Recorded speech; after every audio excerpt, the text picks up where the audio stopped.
ಜಾನು, ಇನ್ ಮುಂದೆ ನೀನು ನನ್ನನ್ನ ಬರೀ ಲಕ್ಕಿ ಅಂತ ಕರೆಯಂಗಿಲ್ಲ. Pan India number 1 engineer lucky ಅಂತ ಕರಿಬೇಕು. ಯಾವ ಸಿನಿಮಾ ನೋಡ್ಕೊಂಡ್ ಬಂದ್ಯೋ? ಇದು ನಂಬರ್ 1 ಪಿಕ್ಚರ್ ಆಗೋ ಎಲ್ಲಾ ಚಾನ್ಸಸ್ ಇದೆ. ಒಂದ್ಸಲ ನೋಡು.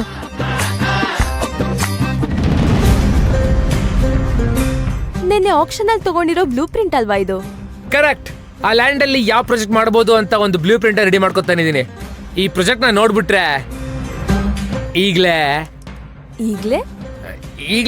ಕಂಪ್ನಿ CEO ಮಾಡ್ಬಿಡ್ತೀಯಾ ಅಂದೆ. ಹೇಗಿದೆ ನನ್ನ ಕ್ರಿಯೇಟಿವಿಟಿ? ವಾಟ್, ಇಷ್ಟು ಬೇಗ ರೆಡಿ ಮಾಡ್ಬಿಟ್ಟಿದ್ಯಾ ಲಕ್ಕಿ? ಅಲ್ಲ ಕಣೋ, ಆಕ್ಷನ್ ಆಗಿ ಇನ್ನೂ ಒಂದಿನನೂ ಆಗಿಲ್ಲ. ಇಷ್ಟು ಬೇಗ ಇದೆಲ್ಲ ಹೇಗ್ ಸಾಧ್ಯ? ಇಡೀ ಜಗತ್ತು ರಾತ್ರಿ ನಿದ್ದೆ ಮಾಡ್ತಾ ಇದ್ರೆ ಲಕ್ಕಿ ಬುದ್ಧಿ ಮಾತ್ರ ರಾತ್ರಿ ಓಡ್ತಾ ಇರುತ್ತೆ. ಈ ಪ್ಲಾನ್ ನೋಡು. ಈ ಪ್ಲಾನ್ ನ ನಾವು ಕರೆಕ್ಟ್ ಆಗಿ ಎಕ್ಸಿಕ್ಯೂಟ್ ಮಾಡಿದ್ರೆ ಸೂಪರ್.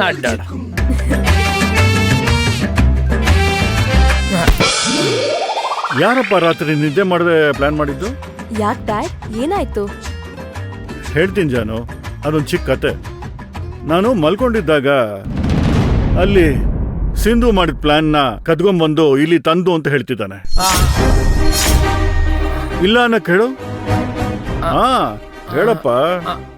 ಅದು ಮಾವ, ಆ ಫೈಲಲ್ಲಿ ಏನಿದೆ ಅಂತ ರೆಫರೆನ್ಸ್ ನೋಡೋಣ ಅಂತ ತಂದೆ ಅಷ್ಟೇ. ರೆಫರೆನ್ಸಾ? ಇದನ್ ಕತ್ಕೊ ಬಂದಿದ್ಯಾ ಲಕ್ಕಿ? ಜಾನು, ಅದು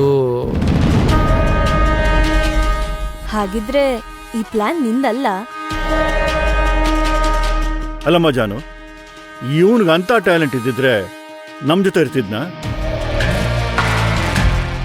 ಜಾನು, ಈ ಪ್ಲಾನ್ ಮಾಡಿದ್ದು ಸಿಂಧು ಈಗಲ್ಲ, 6 ತಿಂಗಳ ಹಿಂದೆನೆ. ಈ ಜಾಗ ತಗೋಬೇಕು ಅಂತ ಆಗ್ಲೇ ಪ್ಲಾನ್ ಮಾಡಿದ್ಲು. ಅಲ್ಲಿ ಏನೇನ್ ಬಂದ್ರೆ ಪರ್ಫೆಕ್ಟ್ ಆಗಿರುತ್ತೆ ಅಂತ ಆವಾಗ್ಲೇ ಪ್ರೀ ಪ್ಲಾನ್ ಮಾಡಿ ಆ ಐಡಿಯಾಸ್ನೆಲ್ಲ ನನಗೆ ಕೊಟ್ಟಿದ್ಲು.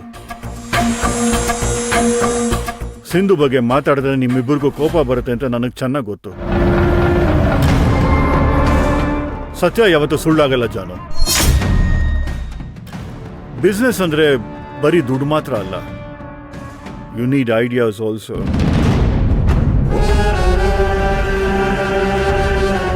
ಸರಿ ಡ್ಯಾಡ್, ಪ್ಲಾನ್ ಏನೋ ಅವಳದೇ ಇರ್ಬೋದು, ಐಡಿಯಾಸ್ ಕೊಡೋದು ತುಂಬಾ ಸುಲಭನೇ. ಇದನ್ನ ಎಕ್ಸಿಕ್ಯೂಟ್ ಮಾಡಕ್ಕೆ ಅವಳಿಂದ ಸಾಧ್ಯನಾ? ಹೈಫೈ ಪ್ರಾಜೆಕ್ಟ್ಗಳೆಲ್ಲ ಪೇಪರ್ ವರ್ಕ್ ಮಾಡೋದಿಕ್ಕೂ ಅದನ್ನ ರಿಯಾಲಿಟಿಗೆ ತರೋದಕ್ಕೂ ತುಂಬಾನೇ ಡಿಫರೆನ್ಸ್ ಇದೆ ಡ್ಯಾಡ್. ಲಕ್ಕಿ, ಆ ಪ್ಲಾನ್ ಎಲ್ಲಿತ್ತೋ ಅಲ್ಲೇ ಇಟ್ಬಿಡು.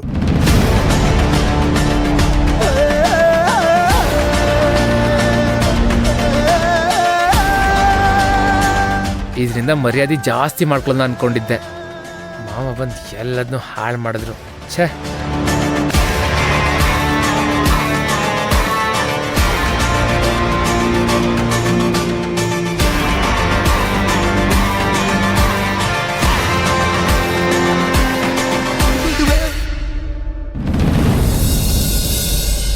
ಭವಾನಿ, ಏನಾಯ್ತು ಅಂತ ಹೇಳು. ಏನು ಹೇಳಿ ಅತ್ತೆ, ನನಗೆ ಕೆಲಸ ಮಾಡಬೇಕು, ಆಕ್ಟಿವ್ ಆಗಿರಬೇಕು ಅನ್ನೋ ಇಂಟ್ರೆಸ್ಟ್ ತುಂಬಾ ಇದೆ. ಆದರೆ ಅಥರ್ವಂಗೆ ನಾನು ಹೊರಗಡೆ ಹೋಗೋದು, ಕ್ಲಬ್ಬಿಗೆ ಬರೋದು ಇದೆಲ್ಲ ಇಷ್ಟ ಆಗಲ್ಲ ಅತ್ತೆ. ಯಾಕೆ ಇಷ್ಟ ಇಲ್ವಂತೆ?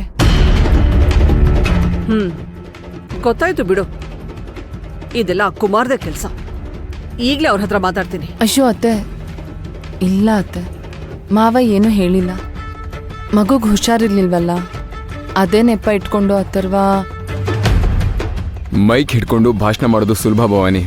ಬಡವರು ಮಕ್ಕಳಿಗೆ, ಅನಾಥ ಮಕ್ಕಳಿಗೆ health camp, activities, regular checkups ಇದೆಲ್ಲ ಮುಖ್ಯ ಅಂತ ಹೇಳ್ತಿದ್ದೆ ಅಲ್ವಾ? ಆದ್ರೆ ನಿನ್ನ ಮಗುಗೆ ಜ್ವರ ಬಂದಿದೆ ಅಂತ ಗೊತ್ತಾದಾಗ್ಲೂ ಅದ್ಯಾವ ಧೈರ್ಯದ ಮೇಲೆ ನಾಚೆ ಹೋದೆ?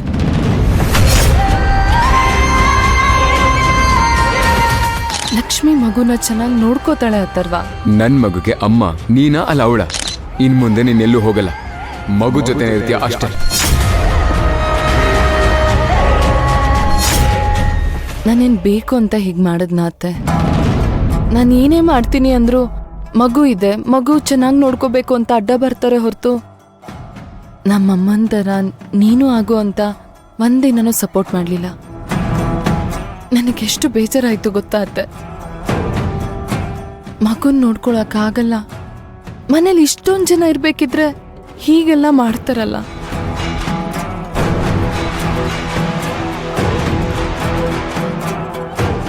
ಅಥರ್ವ ನನಗೆ ಅಷ್ಟು ಸ್ಟ್ರಿಕ್ಟಾಗಿ ಕ್ಲಬ್ಬಿಗೆ ಹೋಗ್ಬೇಡ ಅಂತ ಹೇಳಾದ್ಮೇಲೂ ನಾನು ಹೇಗೆ ಕ್ಲಬ್ಬಿಗೆ ಬರೋಕ್ಕಾಗತ್ತೆ ಅತ್ತೆ?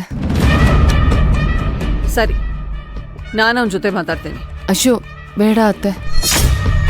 ಆಮೇಲೆ ನಾನು ನಿಮ್ಮ ಹತ್ರ ಹೇಳಿ ಒಪ್ಸಿದ್ದೀನಿ ಅಂತ ಅವನು ಅನ್ಕೊಂಡ್ಬಿಡ್ತಾನೆ. ಇನ್ಮೇಲೆ ನಾನು ಏನೇ ಮಾಡಿದ್ರೂ ಅಥರ್ವನ್ನ ಕೇಳೇ ಮಾಡ್ತೀನಿ.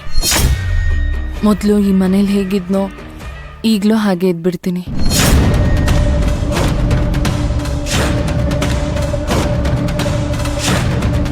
ಬೇರೆ ಹುಡುಗಿರು ಮನೇಲಿ ಇರ್ತೀನಿ ಅಂದ್ರೆ ನಾನು ಒಪ್ಕೋತೀನಿ. ಆದ್ರೆ ನಿನ್ನಂತ ಹುಡುಗಿ, ಅದರಲ್ಲೂ ಸಮಾಜದ ಬಗ್ಗೆ ಇಷ್ಟೊಂದು ಕಳಕಳಿ ಇರೋಳು ಮನೇಲಿ ಸುಮ್ಮನೆ ಕುತ್ಕೊಳ್ಳೋದಕ್ಕೆ ನಾನು ಬಿಡೋದಿಲ್ಲ. ಮಗುಗ್ ಜ್ವರ ಬಂದಾಗ ನೀನ್ ಮನೇಲಿ ಇರ್ಲಿಲ್ವಲ್ಲ ಅನ್ನೋ ಗೋಪಕ್ಕೆ ಅಥರ್ವ ಹಾಕಿ ಕೂಗಾಡಿದಾನಷ್ಟೆ. ಇದನ್ನ ನೀನು ಇಷ್ಟೊಂದು ಸೀರಿಯಸ್ ಆಗಿ ತಗೊಂಡು ಮನೇಲಿ ಕುತ್ಕೊಳ್ಳೋ ಅವಶ್ಯಕತೆ ಇಲ್ಲ. ಇಲ್ಲ ಅತ್ತೆ, ಅವನು ತುಂಬ ಕೋಪದಲ್ಲಿ ಮಾತಾಡ್ದ. ಅವನಿಗೆ ನನ್ನ ಆಚೆ ಹೋಗೋದು ಇಷ್ಟ ಇಲ್ಲ ಅನ್ಸತ್ತೆ. ಅದು ಅವನ ಮಾತಲ್ಲೇ ಅರ್ಥ ಆಗ್ತಾ ಇದೆ. ಹೇಳಿದ್ನಲ್ಲ, ಹೆಣ್ಮಕ್ಳು ಬೆಳೆಯೋದು ಗಂಡ್ಮಕ್ಳಿಗೆ ಇಷ್ಟ ಆಗಲ್ಲ ಅಂತ. ನೀನ್ ಹೆದರ್ಕೋಬೇಡ, ನಿನ್ ಜೊತೆ ನಾನಿದ್ದೀನಿ. ನನ್ನ ಸೊಸೆನ ತಡೆಯೋದಿಕ್ಕೆ ಈ ಮನೆಯಲ್ಲಿ ಯಾರಿಗೂ ಅಧಿಕಾರ ಇಲ್ಲ ಅಂತ ಆದಷ್ಟು ಬೇಗ ಅರ್ಥ ಮಾಡಿಸ್ತೀನಿ. ಅತ್ತೆ, ಅದು ನೀನ್ ಅತ್ತೆ ಮೇಲೆ ನಿನಗೆ ನಂಬಿಕೆ ಇದೆಯೋ ಇಲ್ವೋ?